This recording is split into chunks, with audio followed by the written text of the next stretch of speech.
age, no? Talagang everyone signed up to be here this morning. So from the beginning of the church, the early Christians was devoted to prayer. It was a driving force behind all that they did.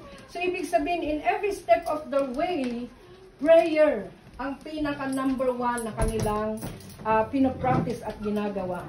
So immediately following Jesus' ascension into heaven, the 11 disciples went in one place, in one accord, and prayed, no? Specifically at the upper room in Jerusalem.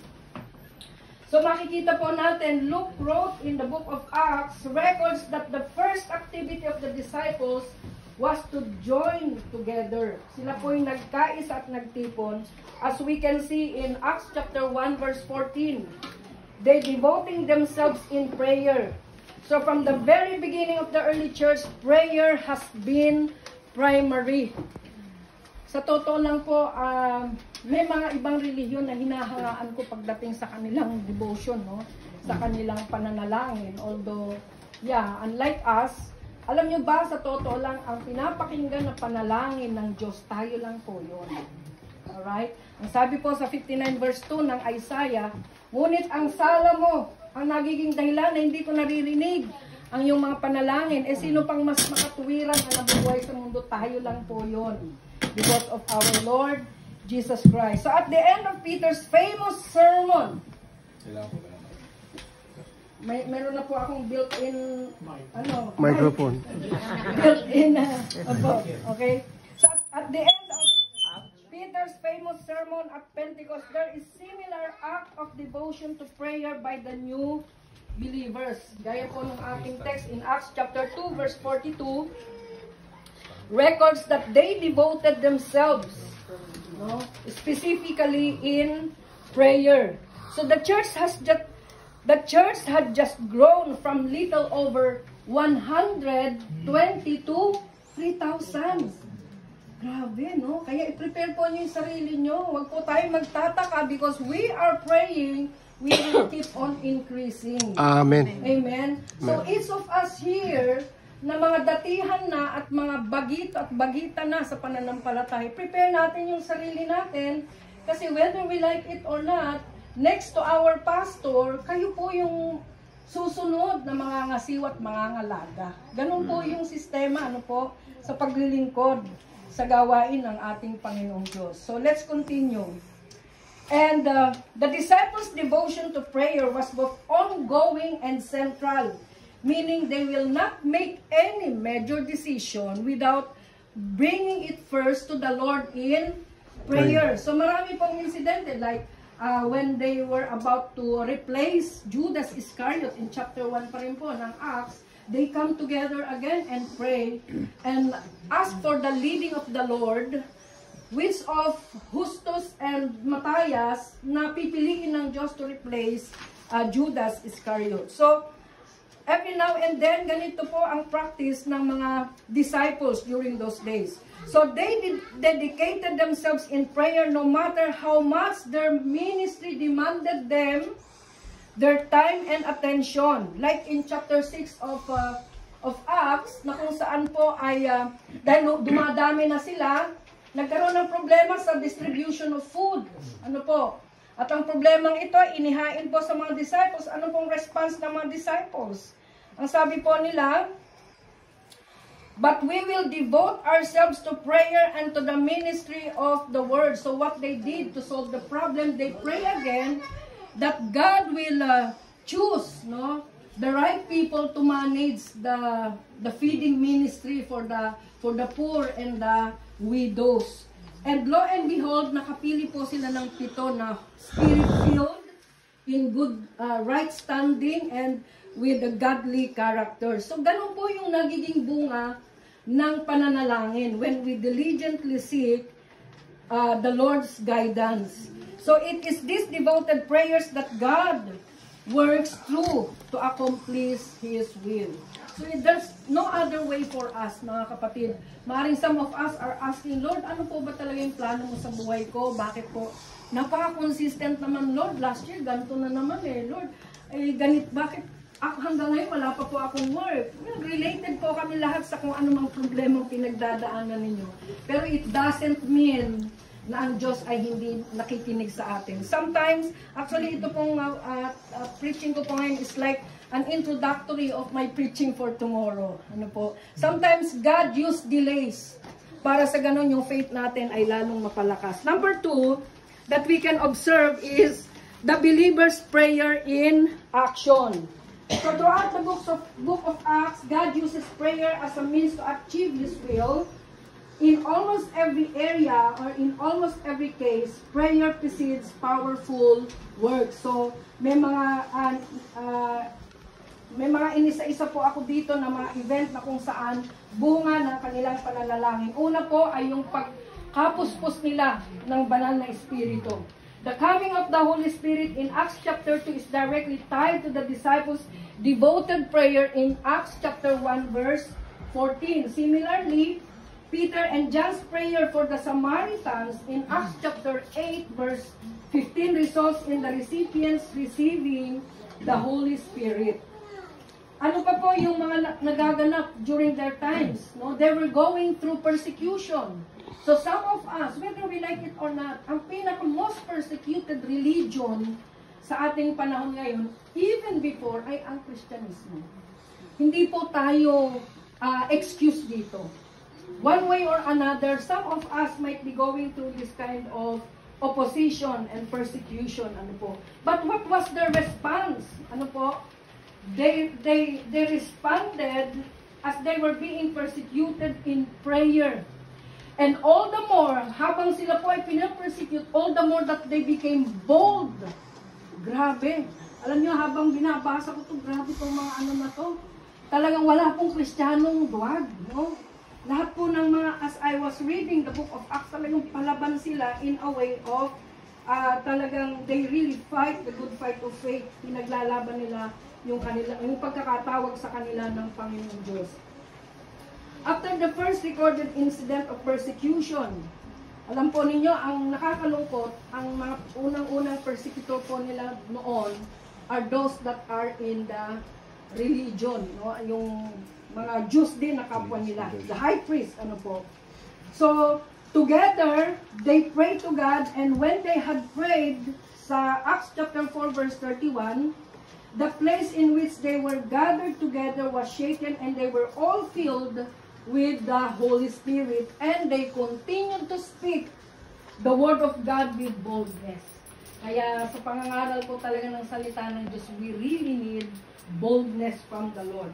Ano pa po mga kapatid? They pray for deliverance and healing. Amen. Even right now mga kapatid, ang Diyos po ay kumikilos at gumagawa. Doon po sa Mississauga, we have lots of answered prayer. Some of our brethren there are going through medication or procedures, ano po, cancer or whatever na mga ano. And right now, just last night, ay two declared na they are cancer free. No, the doctor declared them, you are survivors, sabi ko ganun.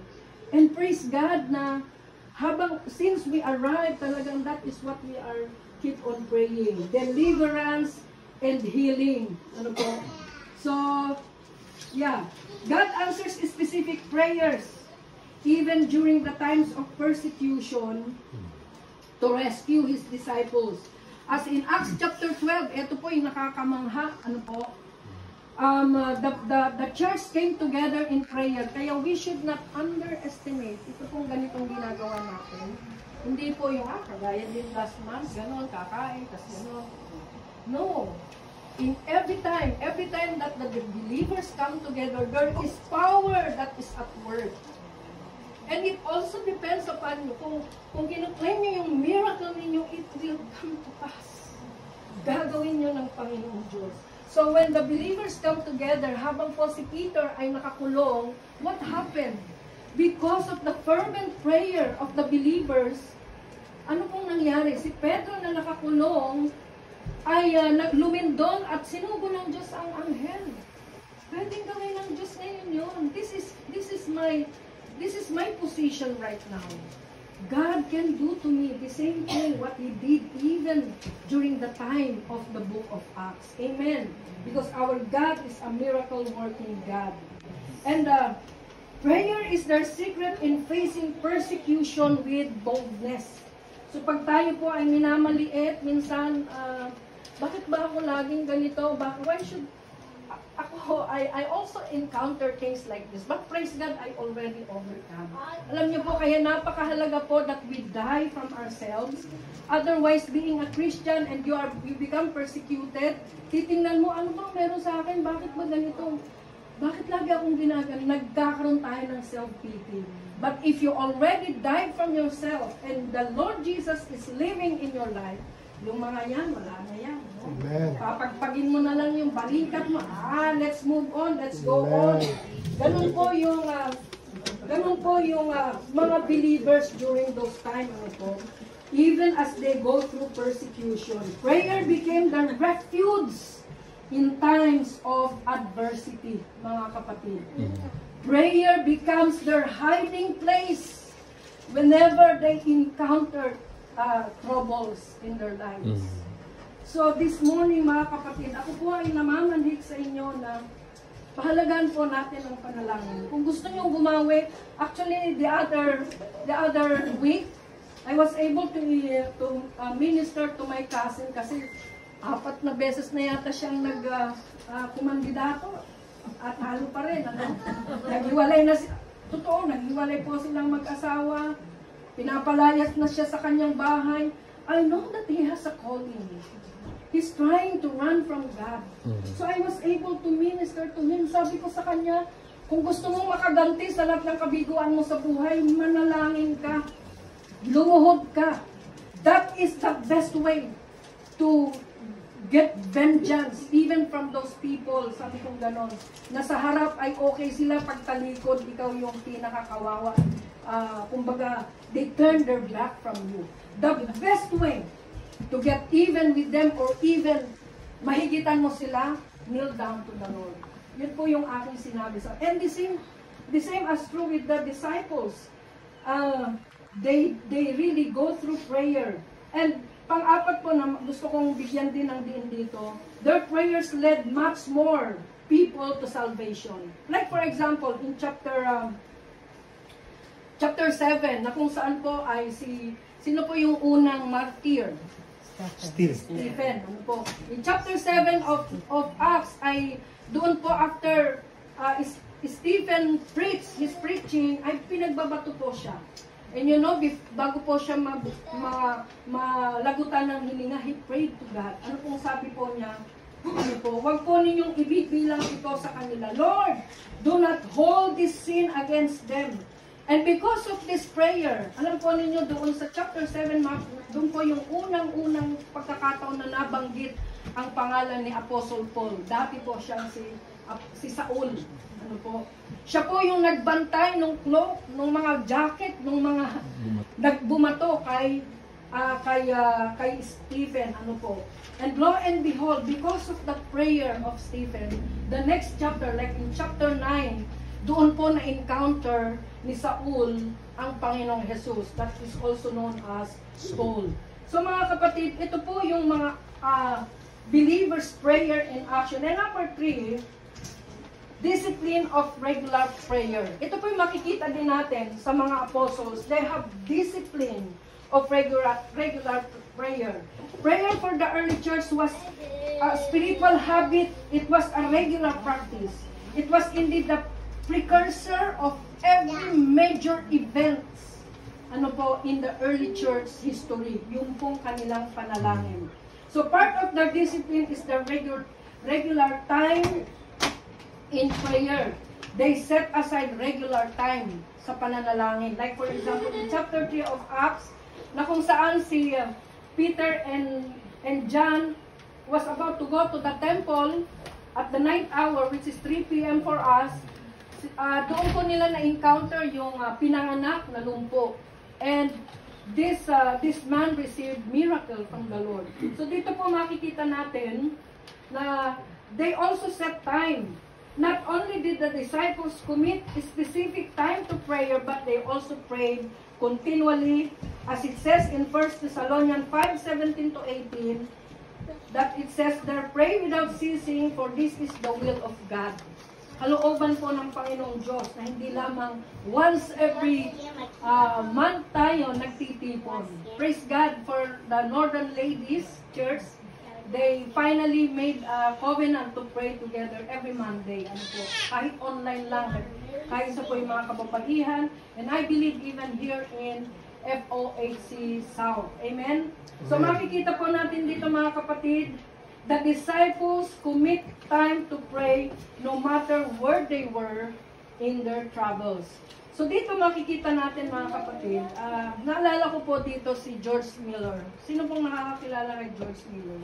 Si George Miller po is German and he came to know the Lord and he moved to London. Ano po, si George Miller po ay isang, hindi naman siya mayaman, although galing siya sa maaluan na pamilya, pero he went to London and he lived like an ordinary believer and a pastor. But then the Lord put into his heart, this is what my encouragement. You know, when I study this, naalala ko po si Bishop, yung kanyang desire, yung kanyang vision na hindi lamang tayo magre-rent ng building na pagdadawsan, kundi ang FOHC magkakaroon ng sariling building. Meron bang mahirap sa Diyos? Wala po. Look at this man. Oh, look at this man. Ano pong ginawa niya? Nananalangin lang po siya. At ginawa niyang panata sa sarili niya, if ever na meron siyang need, it's only God that will know it. Hindi po siya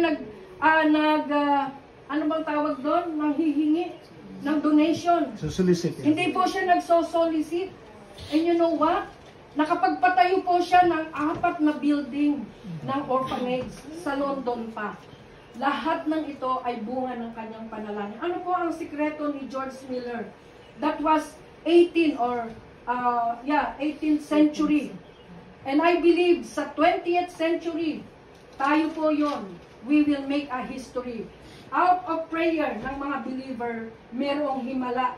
Ang mga Filipino congregation in Canada will be able to build a big prayer house. Amen? Amen. In the heart of Toronto. Amen. Walang mahirap sa Diyos, mga kapatid. I believe FOHC Church is a combination of talented, mga mapaparaan, malalakas ang loob, mga magagaling na mga tao. At kayo po yun. Lahat po kayo ay mga may napatunayan sa buhay. And I believe this time around, meron po tayong mapapatunayan sa ating pananampalataya.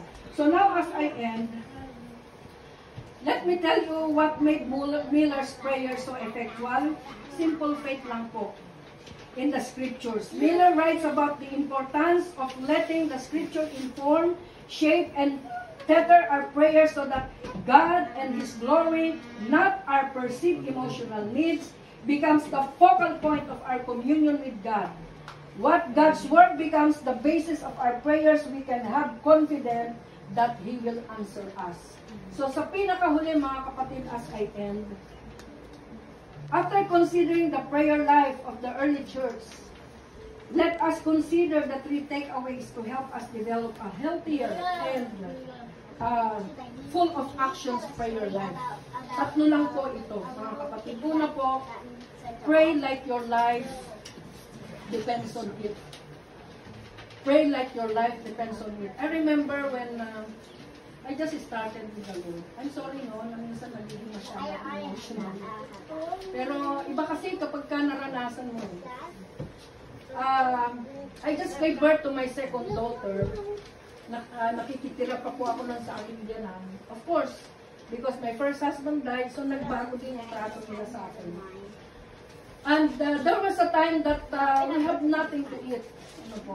And because I started to read the Bible, sabi ng Biblia, sabi mo, Lord, you're the same yesterday, today, and forever. You're the Alpha and the Omega. Wala po kaming makain. I have no money. I cannot work kasi breastfeeding pa po yung aking kakapanganak na baby. And then the Lord reminded me, ang Panginoong Diyos nagpadala siya ng uwak para pakainin ang kanyang lingkod na si Elias. You know what I did? Sabi ko, Lord, the only thing we have is table, and we have plate naman. So what I did, I put the plate on top of the table. And I kneel down to God.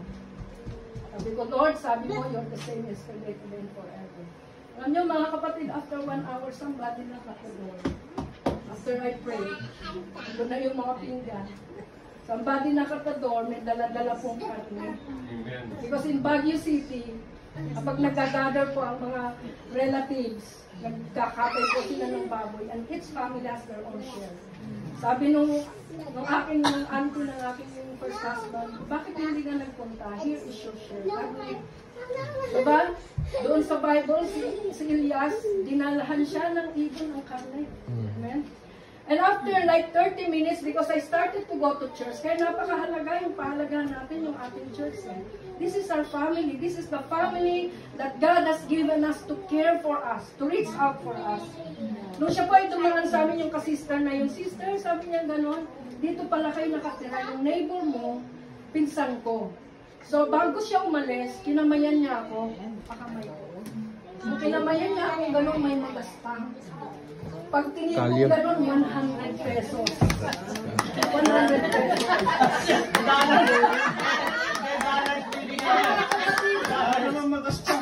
Ibig sabihin, prayer works. Prayer makes a miracle.